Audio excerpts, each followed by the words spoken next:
All right. Hello, everybody. So today we are going to learn about nerve impulses. So in your Edmodo, go to the post that says nerve impulses. We have a link for the reading. We have my email you can send your completed assignment to. And we have the questions that you are supposed to answer and turn in to me. So there is a lot of information in this one, so I'll try to go through it as slowly as possible. Well, not as slowly as possible, that doesn't sound good, but try and have it make sense. So a nerve impulse is something electrical that happens in your body. So it happens because there is a difference in electrical charge across the plasma membrane of a neuron. So we'll find out exactly what that means. So the difference in electrical charge is because of ions, which are electrically charged atoms or molecules. So they're either positively or negatively charged atoms or molecules. So when a neuron is not transmitting a nerve impulse, it is in a resting state and it is ready to transmit a nerve impulse. All right. So during this resting state, there's this thing called the sodium-potassium pump. All right, it's called that because there's a lot of pumping of ions of sodium and potassium. So this is going to maintain a difference in charge across the cell membrane of the neuron. So remember the membrane is kind of the barrier that decides what gets through and what stays out as far as a cell and what stays in. So the sodium potassium pump is going to move sodium ions out of cells and potassium ions into cells. All right. And it moves both ions from areas of lower concentration to higher concentration.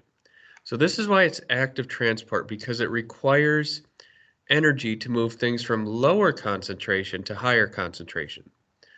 When it doesn't require energy, it's moving naturally from higher to lower concentration. All right.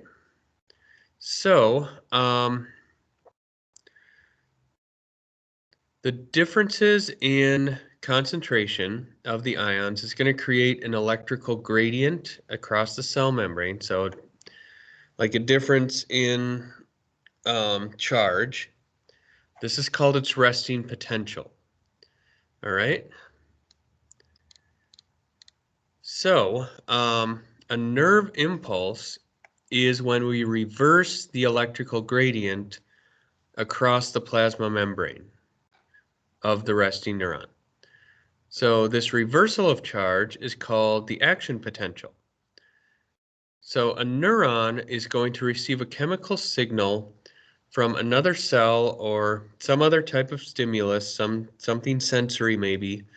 The signal causes the gates in sodium ion channels to open, allowing sodium ions to flow into the neuron.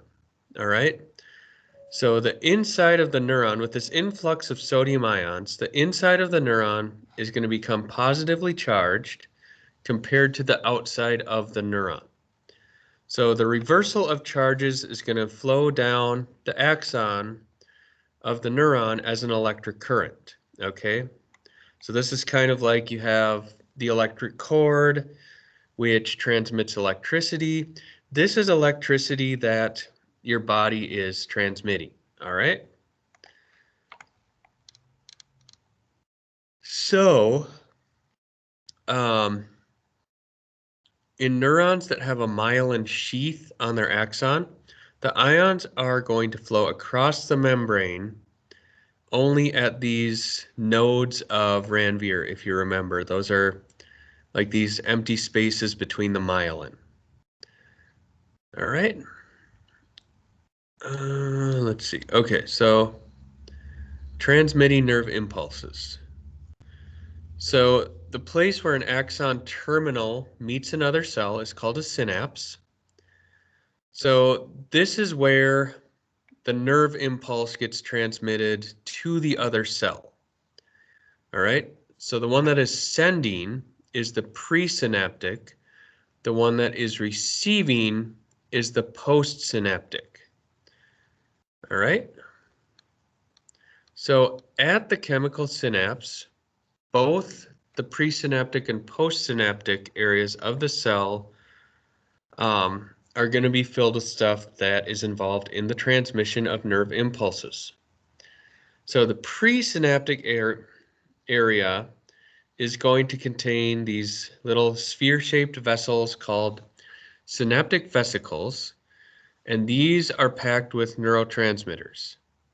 All right, so when the action potential reaches this axon terminal, it's going to open those channels, and that is going to allow calcium to enter the terminal, and then calcium is going to cause the synaptic vessels to fuse with the membrane and release their contents in the space that is between these membranes. All right, this area between them is called the synaptic cleft.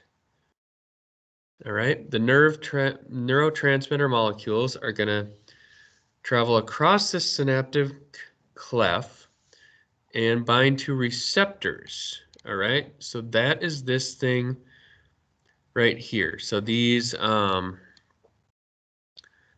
vesicles are going to open, they're going to release their contents, and these contents are going to bind to these receptors.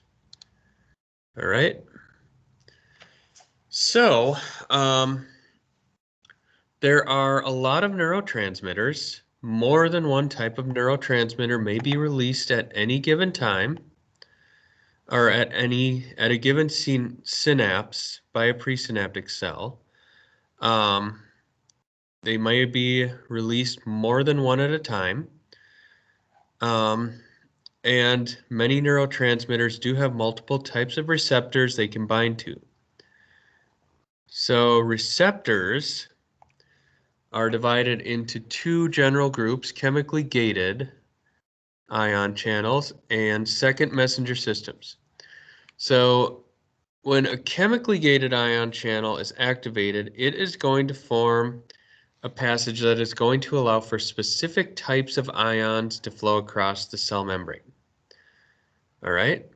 When a second messenger system is activated, it starts a cascade, or kind of this gigantic influx of molecular interactions inside the target cell. All right. So,